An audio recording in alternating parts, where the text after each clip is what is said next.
Mas eu quero comentar com vocês aqui uma passagem da palavra de Deus que está em Mateus capítulo 8, do versículo 18 ao 22. Aqui o Senhor Jesus está nos ensinando como devemos segui-lo.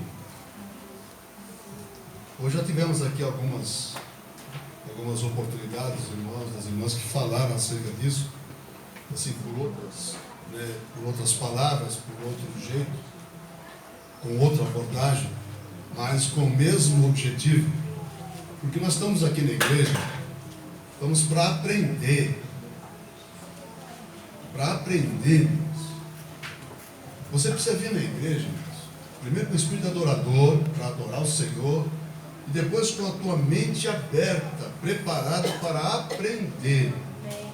Para aprender. Talvez você já sei, pastor, essa palavra é conhecida, né? Eu já ouvi tantas vezes pregar essa palavra, né? Mas e por que você está assim então? Por que você não muda? Eu acho que usar disso aí, né? Todo mundo, mas essa palavra eu já ouvi, mas então não entrou na cabeça, pelo amor de Deus? Não desceu ao coração? No ouvido entrou, mas acho que no caminho, quando desceu ao coração, acho que escapou para o outro lado, né? Não desceu ao coração. Eu não quero nessa noite, com aquilo que eu vou me esforçar para dizer para vocês, que eu vou te dar uma fórmula aí que você vai, olha, realmente o pastor ali falou um negócio que agora definiu. Não, nada disso. Eu falei para você agora há pouco que eu não sou dono da verdade, graças a Deus por isso. Eu apenas tento aprender e me esforço para ensinar, porque eu sei que disso depende a nossa salvação. Depende a nossa salvação do nosso entendimento. Não é a gente passar a vida toda na igreja, sentado, só batendo palma e trazendo uma oferta de vez em quando e, sabe, não, você tem que mudar, tem que ter uma mudança. Precisa ter uma mudança na nossa vida. Você acha que você vai entrar no céu desse jeito? Seja sincero para você mesmo, não fala para mim não. Seja sincero para você mesmo. Você acha que você vai entrar no céu desse jeito que você está hoje? É complicado, né? Complicado. Então eu acho que é necessário a gente se esforçar para mudar.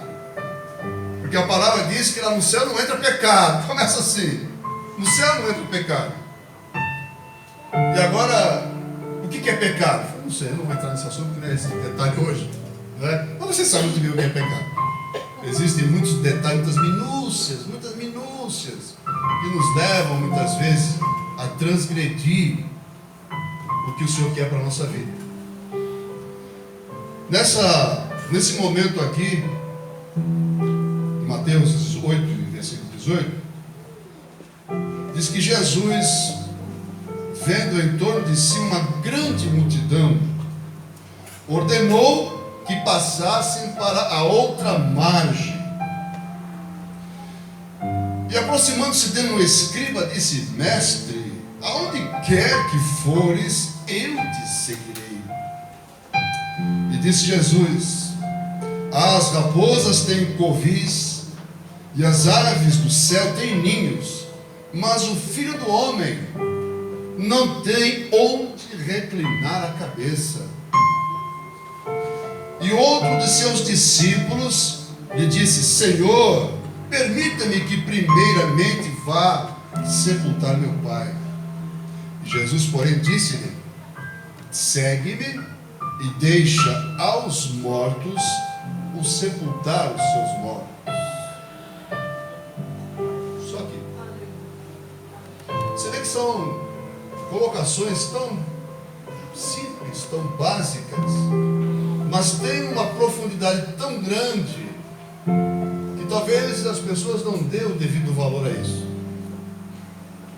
A primeira observação que essa palavra nos indica, quando Jesus viu a multidão,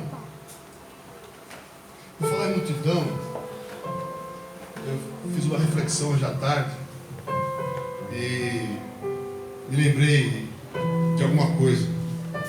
Antigamente, quem nasceu nos anos 50, né, como eu, viveu os anos 60, também como eu, cara. Você não estava aqui. Deve ter acompanhado a trajetória dos crentes, não? Eu aceitei Jesus em 1980 e pouco, né? 86, 87, por aí. Quer dizer, eu vivi grande parte da minha vida, 33 anos da minha vida, olha só como é simbólico, né? Vivi 33 anos da minha vida, assim, acompanhando, observando, olhando. E uma coisa que eu observei já desde garoto, era como os crentes eram rejeitados, como os crentes eram maltratados. Você deve lembrar, né? Como eram maltratados antigamente. Eu, quando era garoto, eu ouvia falar, porque eu era moleque, né? Você ouve falar, mas você registra no íntimo, mas você não reflete. Só depois, mais tarde, que aquele registro vai te chamar, vai te dar alguma luz. Eu me lembro que eu morava uma época numa casa, que eu tenho uns 10, 12 anos mais ou menos, e era uma casa geminada com outra, e na frente da outra casa tinha uma barbearia, que o homem lá era, o inquilino lá era barbeiro, e ele era casado com a mulher dele, e a mulher dele era crente.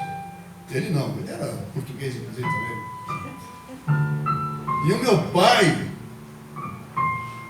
vivia falando mal da mulher. Não da mulher, do fato dela ser crente. Sabe? Eu não achava nada. Hoje eu acho estranho isso, né? Mas naquele tempo não achava nada. Então você vê o vizinho, pessoas calma, boa, perturbava, vivia na dele, sem problema. E meu pai ali, toda hora, não queria ir lá afrontar, mas ele falava com a minha mãe, falava com o açougueiro do lado e tal, você entende? Então o crente naquele tempo era muito afrontado, ali para os anos 60 mais ou menos. Tanto é que grandes líderes naquela época foram para a cadeia, né? Eu lembro do Manuel do Melo, por exemplo, passou inclusive na cadeia por causa disso, né? Outros passaram também, até ganharam, né? Até ganharam fama por causa disso. Mas naquele tempo não tinha muita fama não. Nos anos 60 o missionário ia em cana e apanhava umas borrachadas, saía e não tinha fama nenhuma. Depois é que aconteceu, né? Isso virou fama, né? Isso é outro assunto. Então, irmãos, a perseguição não é uma perseguição como outrora, como lá no tempo de Jesus, é claro que não. Porque em que pese as pessoas não gostarem dos crentes, não havia esse negócio de matar. Lógico, tinha lá nos interiores, né? Os padres perseguiam os crentes, não deixavam fazer culto, aquela coisa toda, mas não chegava às vezes de fato, como antigamente temos os romanos, né? Mas o povo era muito hostilizado, o crente era muito hostilizado naquela época lá. E eu não me lembro dos cultos, porque eu nunca fui num culto evangélico quando era garoto, nunca fui. Eu não lembro se era barulhento, como é hoje, né? Eu só sei que o povo não gostava de crente. Então eram poucos crentes que existiam naquele tempo. Com o passar dos anos, obviamente a obra foi crescendo, as coisas foram tomando outra dimensão, o povo começou a aceitar, o povo começou a ver com outros olhos, porque o crente sempre foi alguém diferenciado. O crente sempre foi uma pessoa boa, sempre foi uma pessoa honesta, sempre foi uma pessoa íntegra, sempre foi uma pessoa que dá o exemplo, porque isso é bíblico. Isso está na Bíblia, tem que ser íntegro, tem que ser honesto. Então o mundo nunca foi íntegro, o mundo nunca foi honesto. Então sempre hostilizava o crente, porque o crente era um santarrão. E é verdade, o crente era o santo, como ainda hoje é. Só que com o passar do tempo, foi crescendo o movimento evangélico, foi crescendo aquela coisa toda. Aí entrou a mídia, né, nos anos 70, entrou a mídia, aquela igreja lá né, e tal, e começou a crescer, e crescer, aquela coisa toda, começou a entrar na mídia. Começou a entrar na mídia, e aí quando a coisa vai para a mídia, olha de novo aí, a mídia, né, mudando a nossa vida. Quando a igreja entrou na mídia, começou a despertar as pessoas de maior poder aquisitivo, os artistas, os esportistas, e aquela coisa toda e tal. E aí o movimento começou a crescer, e vai indo até você conhecer como conhece hoje. Hoje em dia, é chique ser crente, né? É chique ser crente porque o artista fulano é crente. porque o jogador ciclano é crente, né? Aí você vê na televisão lá, até a Globo, irmão, está entrando nessa história. Você vê na televisão e o cara entrevistando uma mulher lá que disse que é pastora, né? Com o cabelo azul, verde, amarelo, vermelho, tudo junto e tal. E ela fala em língua estranha, né? Faz um espetáculo, né? Faz um espetáculo para a plateia aplaudir, como se fosse um palhaço fazendo uma função circense. E o povo acha bonito isso aí. Eu não quero aqui avaliar, né, a conversão dessas pessoas, porque não sou eu que vou julgá-las nesse dia. Mas isso acabou trazendo uma multidão. Acabou trazendo uma multidão para o lado dos crentes. Só que essa multidão, irmãos, tem as mesmas mazelas daquela multidão que estava com Jesus naquela tarde, naquele dia lá. Eram muitas pessoas que estavam ao lado de Jesus, porque Jesus sempre atraía, polarizava, né?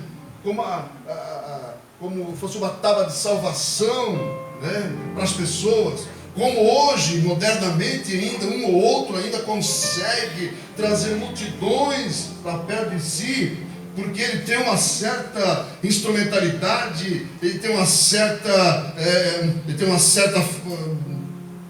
maneira de trabalhar que agrada as pessoas, e as pessoas vão porque acham que aquele homem, né, vai lhe dar uma solução, vai lhe dar aquilo que estão precisando, como era Jesus também, irmão. Não estou falando contra isso não, pense errado não. Jesus também era assim, ué. Jesus ele tinha que dar, ele tinha para dar tudo aquilo que as pessoas precisavam, não é verdade? Não tinha? Você já não leu no Evangelho que as pessoas iam atrás de Jesus e ele curava todos? Ora, quem ia atrás de Jesus naquele tempo eram pessoas necessitadas, eram pessoas doentes, eram pessoas problemáticas, eram pessoas que não tinham mais esperança nenhuma de vida. E eles iam até Jesus, e Jesus os curava, e Jesus os atendia. Mas era um atendimento ali momentâneo. E essa palavra aqui me dá a entender, nesse versículo 18, essa ordem que Jesus deu para aquela multidão. E eu entendo uma coisa interessante. Ele ordenou, não pediu, ele ordenou para a multidão que passassem para o outro lado, para a outra margem. Ele estava no mar ali, no mar da Galileia. Ordenou a multidão que passassem para o outro lado. Mas ele não podia fazer ali a obra, não podia ser ali mesmo, já estava todo mundo ali mesmo, né? Mas Jesus estava querendo ensinar alguma coisa para mim hoje, para nós aqui hoje, porque para passar para o outro lado significa mudar de posição, mudar de situação, percebe? Aquele povo precisava mudar de situação, e existia uma dificuldade muito grande para eles passarem para outra margem. E qual é a dificuldade? Não tinha barco para todo mundo, era uma multidão, então eles tinham que dar uma volta, ou eles tinham que nadar, ou eles tinham que enfrentar alguma dificuldade para atravessar para o outro lado, porque lá no outro lado haveria mudança de vida. E é esse negócio que o pessoal não entende. É isso que o povo de hoje não entende, que precisa mudar. Tem que mudar de vida, tem que mudar de atitude, tem que mudar de comportamento, tem que mudar de personalidade. Isso indica para mim hoje, e para nós aqui, essa ordem que Jesus deu para mudar para o outro lado, para atravessar para o outro lado, que é necessário nós mudarmos para o outro lado. O que significa isso? Que eu tenho que mudar a minha vida. Nessa multidão que segue Jesus nos dias de hoje, você encontra de tudo. Isso vai me lembrar uma passagem, uma situação histórica. Você já deve ter estudado isso. Quando a igreja de Jesus no começo da igreja, ali pelo século II, bem no começo, era uma igreja santa, uma igreja irrepreensível, era uma igreja que havia sinais, prodígios e maravilhas, tanto que o governo de Roma resolveu adotar o cristianismo como religião do império. Foi aí que o negócio desandou. Por quê? Porque entrou interesse, entrou a falsidade, entrou a corrupção na igreja, entrou interesse próprio. Então, não, o cara porque ele é rico, então nós vamos dar um cargo para ele vai ser o bispo, aquele lá vai ser o apóstolo porque ele tem dinheiro, sabe? Entrou isso lá naquele tempo. O paganismo entrou na igreja lá no século 2, 3. Irmãos, está exatamente do mesmo jeito isso aqui hoje. Se você for analisar, existe um jogo de interesse tão grande na igreja hoje, porque eu não posso falar, ele vai achar ruim, ele é um bom dizimista, eu não posso falar, eu também não posso pegar no pé dele, mas o obreiro está adulterando. Não, fica quieto, Jesus resolve. Está tendo isso. E é pastor casando e descasando, e é líder de igreja, largando a mulher por qualquer coisa e pegando uma mais novinha, e todo mundo acha isso normal. Pelo amor de Deus, onde está o normal nisso? Isso para dizer pouco, nós não vamos entrar nesta seara, porque senão a gente vai até meia-noite falando mal dos outros, e não é esse o objetivo. O objetivo é dizer para você que precisa haver uma mudança. É muito bom que a igreja esteja cheia, lotada. É muito bom que o evangelho seja propagado. Mas melhor ainda é ver a mudança, é ver os frutos do evangelho, que é a transformação, que é a mudança das pessoas. E é isso que eu preciso. E é isso que você precisa, de mudança. Mudar de atitude. Mas eu estou na igreja já há tantos anos, eu sou um dizimista fiel e tal. O que adianta você ser um dizimista fiel? Vamos falar do dízimo agora de novo? O que adianta eu ser um dizimista fiel ou ser um ofertante fiel se eu não sou? Se eu sou uma tranqueira, se eu peco, se eu faço, se eu sou adúltero, se eu roubo. O que adianta eu chegar e dar meu dízimo todo mês na arca no gasofilácio aí? E se eu continuo sendo errado, se eu continuo fazendo coisa errada, não adianta nada, irmão. Jesus falou, naqueles dias, ele estava ensinando acerca da lei, que ele estava recriminando os fariseus, chamando-os de hipócritas, porque eles dizimavam o dízimo deles lá com tudo, mas esqueciam a fé, a misericórdia. E Jesus falou que não adianta uma coisa sem a outra. Percebe? Não adianta eu ser um bom ofertante, um bom dizimista, se eu não for um bom crente. Não adianta nada, não resolve nada. É isso que acontece no dia de hoje. Hoje o que cala a boca dos grandes líderes são os dízimos graúdos, dos empresários corruptos, que afloram o nosso país. O que cala a boca, o que põe a mordaça na boca dos grandes pregadores que têm a verdade dos seus lados, é justamente isso. Essas são as finanças. Porque ele fica com medo de perder a ajuda, então não vai falar a verdade, fala meias verdades. Pregam as rosas, mas não pregam os espinhos. É essa mudança, irmãos, que essa palavra me intui, que me dá esse entendimento. E é isso que eu preciso, que nós precisamos mudar.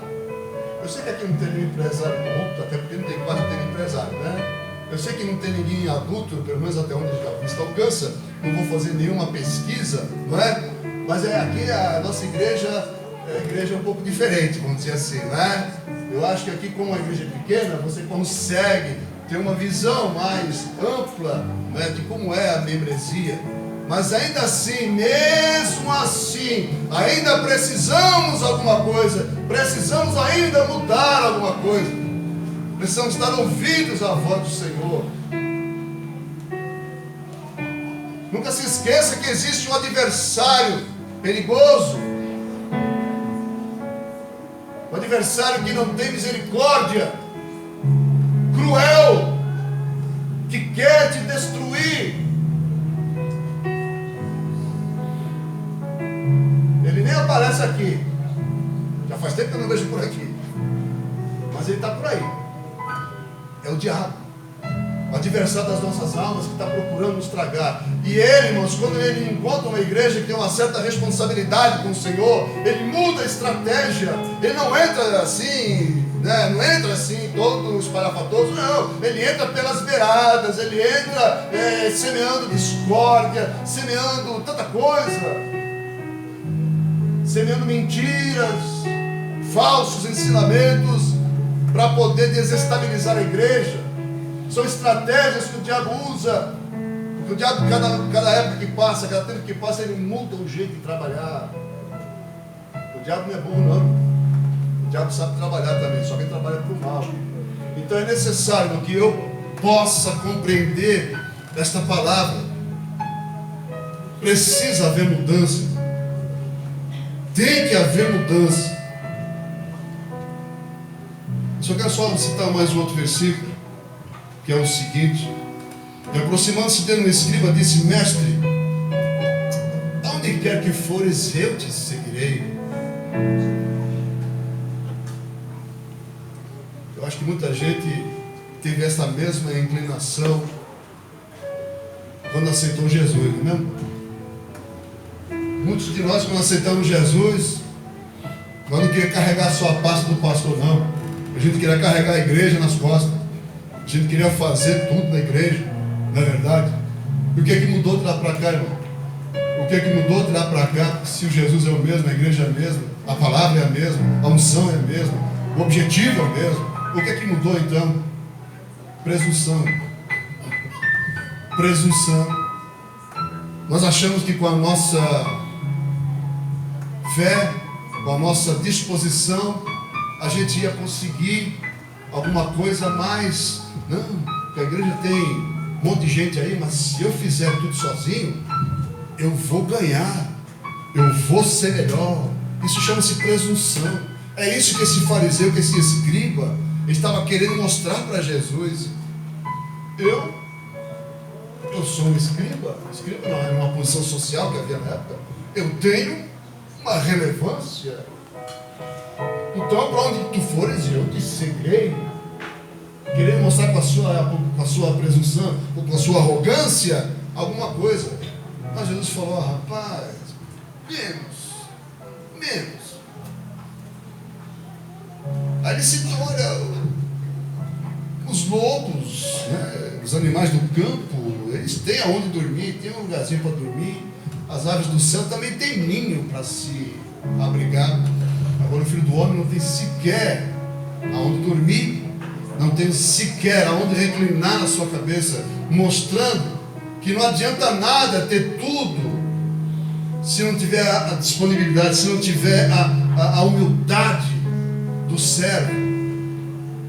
Aquele escriba estava querendo mostrar para Jesus que porque ele era um escriba, ele podia fazer tudo, podia ajudar, né? E Jesus deu essa lição.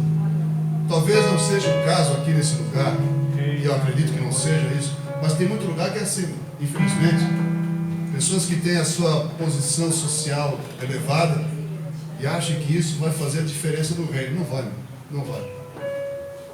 Eu aprendi, e a palavra diz que o Senhor não faz acepção de pessoas, não é? Então, tanto faz você ter dinheiro como não ter, tanto faz você ser doutor, letrado, como ser indouto, ser analfabeto, tanto faz. Tanto faz você morar num palácio, como você morar ali debaixo da ponte, tanto faz. Para o Senhor isso não faz a mínima diferença. O que Ele quer é mudança. O que Ele quer é mudança na nossa vida. Na nossa vida. E compromisso. Para encerrar esse assunto aqui, um outro discípulo chegou para ele: Senhor, eu quero ir. Eu sinto que eu quero ir. Mas deixa eu primeiro sepultar meu pai. Não é que o pai tinha morrido. Não. Se o pai tinha morrido, estava lá no velório, claro. É uma analogia. Deixa primeiro resolver a minha vida, né? Deixa primeiro o meu paizinho ficar velho e morrer, ou enterrar, para depois eu te seguir. Tem tanta gente assim, que vai aos pés de Jesus, mas tem um impedimento, tem um paizinho, né? Para morrer, entre aspas, né? Um paizinho chamado, sei lá, formatura, graduação na faculdade, objetivo no trabalho profissional, não sei, tem gente que fala, eu só vou para a obra quando eu estiver mais velho. Deixa eu viver minha vida. Depois, quando eu estiver mais velho, aí eu vou. Vai fazer o quê? Não, a Bíblia falou que na velhice não daria frutos, né? Então tem uma chance. Mas e se você não der? E se não der tempo de você ficar velho? Já viu essa hipótese, essa possibilidade? Se não der tempo de você ficar velho? Porque o fio da resistência está na mão do Senhor. E no momento que Ele quiser, Ele corta esse fio. Não importa a idade. Não importa a idade. Aquele era um discípulo, né? Ele estava querendo uma desculpa, dando uma desculpa. Olha, eu vou sim, eu quero ir, mas eu vou depois que eu resolver alguma coisa na minha vida. Não, o Senhor quer prontidão. Eu falava isso na vigília. O Senhor quer prontidão. O Senhor quer gente disposta. O Senhor quer gente que esteja livre. Ah, mas eu trabalho, eu tenho casa, eu tenho família. Irmãos, você tem tudo e o Senhor sabe, mas Ele quer uma liberdade tua, que não está amarrada em horários, em compromissos sociais. Ele quer uma liberdade para você adorar. Ele quer uma liberdade de você para ir trabalhar na sua vida. Que infelizmente tem muita gente que se amarra com as suas coisas materiais e sociais e só vai quando dá. Olha, eu só vou quando der tempo. Meus irmãos, e se não der mais tempo? Isso é muito perigoso. Então Deus, o Senhor quer prontidão. Você quer servir a Jesus? Quer. Você quer segui-lo? Quer. Então vá. Mas eu preciso mudar. Entregue os teus caminhos ao Senhor, que Ele vai mudar a sua vida. Eu tinha alguns impedimentos para seguir Jesus. E eu colocava esses impedimentos na frente dele. E você acha que eu resolvi meus impedimentos para seguir Jesus? Não foi nada, irmão. Eu fui do jeito que estava. Passou tanto tempo, não resolvia. Vai assim mesmo. Jesus vai dar um jeito. Jesus vai e resolveu. Jesus resolve, irmão. Jesus resolve qualquer situação na tua vida. Não tem impedimento que impeça, olha só, até redundante falar, mas não tem impedimento que impeça o trabalhar de Deus na sua vida. Não tem. O que precisa é você atravessar para o outro lado.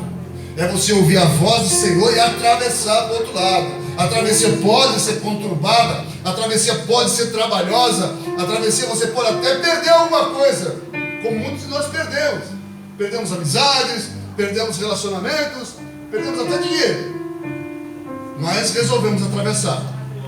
Eu perdi isso tudo, eu perdi amizades, eu perdi relacionamento, perdi até dinheiro. Mas irmão, isso aí não vale nada. O que vale é ter certeza que eu estou no caminho. E você precisa estar no caminho também. Irmãos, as nossas vitórias, elas estão diretamente ligadas à nossa obediência. As nossas vitórias estão diretamente ligadas à nossa obediência. Se eu for obediente ao Senhor, tudo que eu pedir Ele vai me conceder, segundo o beneplácito da sua vontade.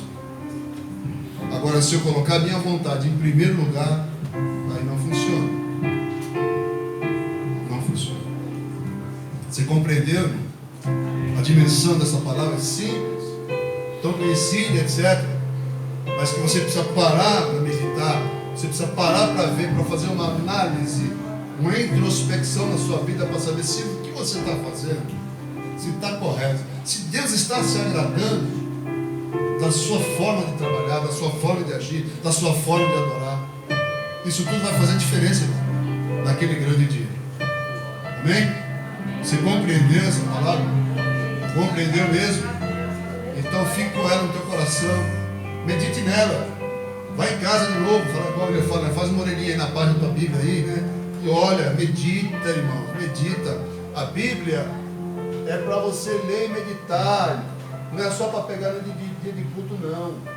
E também não é amuleto para espantar mal olhado. Também não. Tem crente que deixa aberto lá no Salmo 91, em cima do móvel, pensando que vai funcionar. Não vai funcionar, pelo amor de Deus. A Bíblia é um livro. A boca de Deus falando, não é não. Deus é muito maior que o livro. Isso aqui apenas contém a palavra de Deus. Sabe essa história de ficar fazendo amuleto da Bíblia? Usa ela para você aprender a viver. A gente aprende pela Bíblia. Procure estar na igreja. A igreja tem essa obrigação de te ensinar pela palavra das coisas.